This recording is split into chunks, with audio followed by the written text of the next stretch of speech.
Hi everyone, I'm Hayley. I'm always in the craft room. Welcome to another Friday Sews.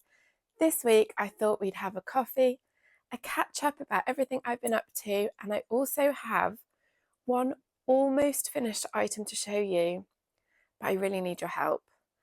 I've got to the point in this project where I've kind of quit. I just don't know what to do next. Let's start with that. So I have been making a gilet, a body warmer, a vest, whatever you want to call it in your parlance, a sleeveless jacket basically. And here it is, partially constructed. So I've got to say, I'm absolutely loving it so far. When I say I've quit, it's more like a roadblock. I'm just like, oh, I don't know quite how to finish it basically. So it's almost finished. It is the finishing that I need your help with. So let's start with the fabric. It is a Linton tweed. Yes, Linton, who supply Chanel.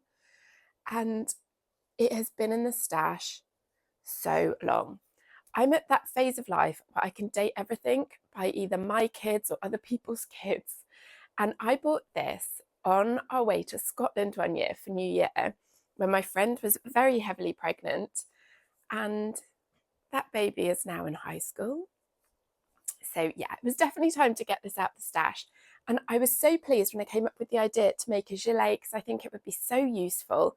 In fact, already this week, there have been 2 or 3 occasions when I've thought if that was finished, I'd wear it today. And again, it goes really well with this. So it's got this metallic thread running through it. Yeah, love it. But the pattern I'm using, you know me, I don't like to make my life easy.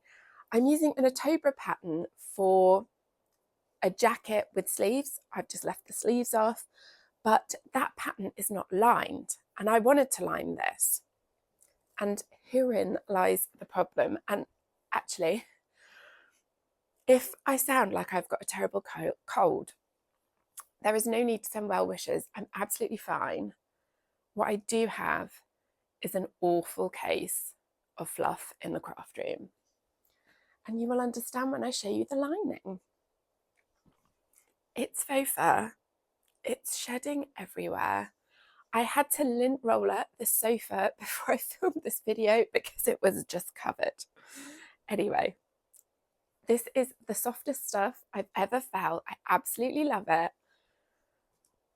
Don't they look nice together? But this is the issue. So this is to be worn like fluff side against me, obviously. So it will go on like this. I'm going to try really hard to do all this without touching the microphone. So that goes on like that. If the audio does cut out for a second, it will be because I'm just deleting banging against the mic. So do not adjust your sets. It's me, not you. Let me see if I can get this on. Hang on. So that's the lining. And then this goes on over the top.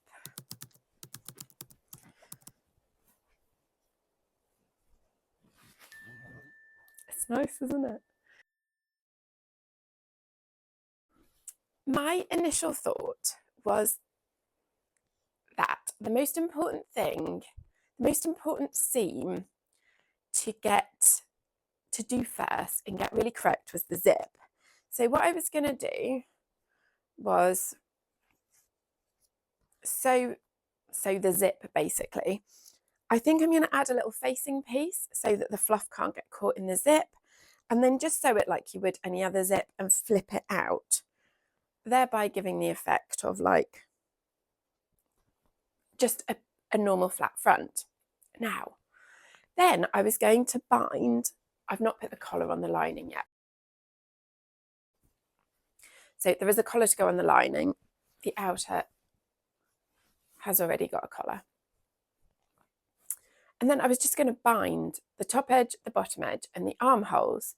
And I have tracked down in the stash just a plain black crafting cotton. I was all happy with that and ready to go. And then I tried it on one day because this has been going on a while.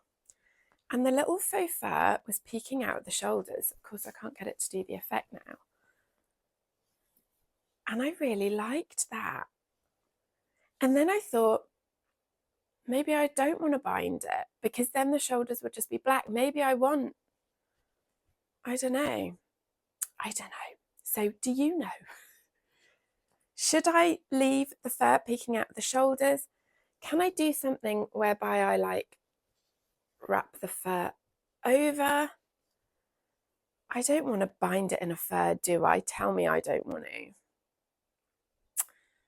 I just don't know. I really like that look, but then also, you know what? If I do it the way I'd thought and leave it open at the neckline, you will still see the fur.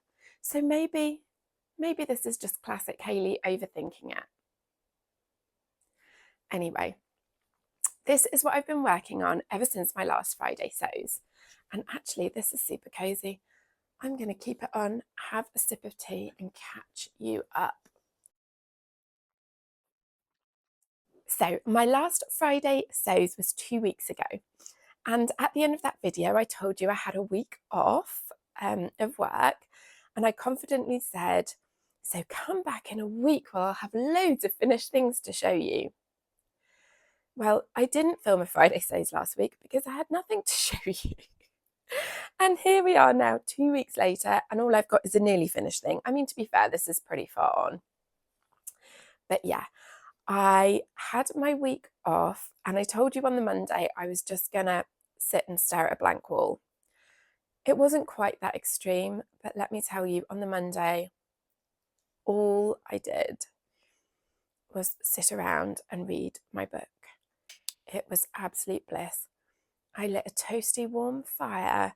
I was about 2/3 of the way through quite a good book. It wasn't amazing, but it was good. Called The God of the Woods by Liz Moore. And it's a bit of a thriller. Not a keep you awake at night thriller. I can't be doing with those.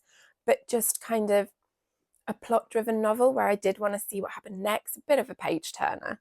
So I started reading that in the morning, and that's all I did all day, and it was absolute bliss. Tuesday, I woke up already refreshed and ready to come over to the craft room. And that's why I ended up getting started on this, because it's a project I've been putting off since I had the idea to do the gilet. I've probably been putting it off 2 or 3 years because there were just so many difficult elements about it that I just couldn't get my head around. And I thought, you know what, I've got a whole week off. I've got the headspace, I've got the time. The weather is perfect for a gilet. So I was like, I'm doing it. And I have been vlogging the process. So of course, being me, I started that video like, would you like to spend the day sewing with me? Like 2 weeks later, I'm still like, oh, hi, it's a new day. I'm still on with this project. But I have absolutely loved making it, and I've really enjoyed vlogging it as well. So that vlog is not coming out until it's finished, because it's already like 45 minutes long, and I was like, I can't finish it with, and I don't know what to do next. So I'm putting this project on pause, and today I was going to film a Friday Sews video, and I thought, let's ask the audience. I don't know what to do next, but you guys always come up with the best ideas, the best solutions. So what should I do? Let me know in the comments if you've got any ideas or suggestions, or if you think I should just go ahead and bind it. But yeah, please do let me know, and I will tell you what else I've been getting up to. So we've got a bit of crochet coming up. The rest of the week I spent working on this and just honestly getting my life back on track. I've been so busy with work, YouTube, just loads of things all came at once. So yeah, last week I think I tidied, emptied, sorted every drawer in the house. I went to the dentist, had a checkup, a good clean and polish from the hygienist. I got my eyebrows done. I went through the freezer and made a list of all the meals I need to make to use everything up, because Christmas is on the way and I need the freezer space. So I just honestly had such a lovely, lovely week, pottering about, getting the house straight, getting my head straight, writing out massive to-do lists, doing nearly all of them. it's been fab. And then Monday just gone, I started back at work with renewed enthusiasm, and it actually had such a productive day Monday. I got loads of things ticked off the list. Because I had this big work project going on before, there were quite a few things that just kept getting pushed, and I really got stuck into all those. So yeah, what a great couple of weeks. And with all of this extra energy, I've started a crochet project. Would you like a look?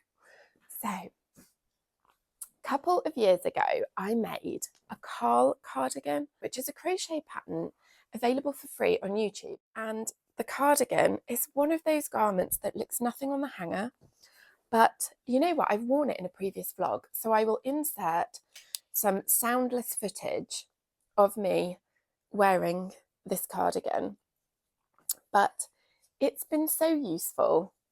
I absolutely love it. I wear it all the time, but it's a real summer weight. It's made from Rowan Drape, which is a gorgeous linen viscose blend, and it does drape beautifully. And it's been discontinued. How annoying is that? So I've been wanting to make another one, and me. So I kind of turned this into a hybrid crochet sewing project. So bear with me, you'll see what I mean in a second. Ooh, let me get comfy. So I wanted to make a winter weight one because one thing always leads to another with me. So a couple of weeks ago, I made a new top, which I've lost. Hang on. I made this Marilla Walker Mayer top on an absolute whim, just from a remnant. Love it, have worn it absolutely loads, mainly with a Harper cardigan, and this has been perfect in this autumnal weather because this is a polyester fabric. So even though it's kind of a summery top, I couldn't wear it in summer, I would be way too hot. But with a cardigan, it's great for this time of year because in the morning when it's a bit chillier, I'm good to go. But in the afternoon, if the sun comes out, especially the car seems to get hot, so I can just take a cardigan off and then I'm still appropriately dressed. So I thought, wouldn't a Harper cardigan in grey be lovely? This is a sewing pattern, the Sinclair Harper. I think it might be free. It was when I got it. So yeah, I thought a grey Harper cardigan would be amazing. Have I got anything in the stash suitable? No. And then I remembered that having made that blue Carl cardigan, I had gone out and bought yarn to make another in grey. So I had it there all sitting, waiting to be done. And I'll tell you why I've been putting this off, because immediately I wanted another Carl cardigan. So as sewers, we can make a pattern and we get our sizing from the instructions. We look it up on a size chart, we pick a size, we make it once, and then we might go, oh, I need to size up, oh, I need to size down, oh, I just need to make these alterations. But thereafter, we can confidently make the garment again and again and again, knowing that it will fit us. You might have seen my recent video about the Darling Ranger's dress blouse, which I've made, was it 8 versions? And every one is a little bit different depending on whether you use a stiffer cotton or a drapey viscose. How it hangs on the body will change, but it will fit. Do you know what I mean? You wouldn't want to swap a knit for a woven, but you know that you've got the sizing right. If you're not a crocheter or perhaps a knitter, I think knitting works the same though, I've never done it. That's not how sizing works with a crochet pattern. So for this one, I looked up my size on the sizing chart and I measured a size medium. But the way a crochet pattern is written is it tells you to do a certain number of stitches. So you can see clearly on the back, each one of these is a stitch. And the pattern will say, do 80 stitches across, and then you turn your work and go back and do another 80. This back panel is literally a rectangle. So you have a set number of stitches and you just go back and forth. But how big 80 stitches is, how much fabric that creates, is dependent on 3 different factors.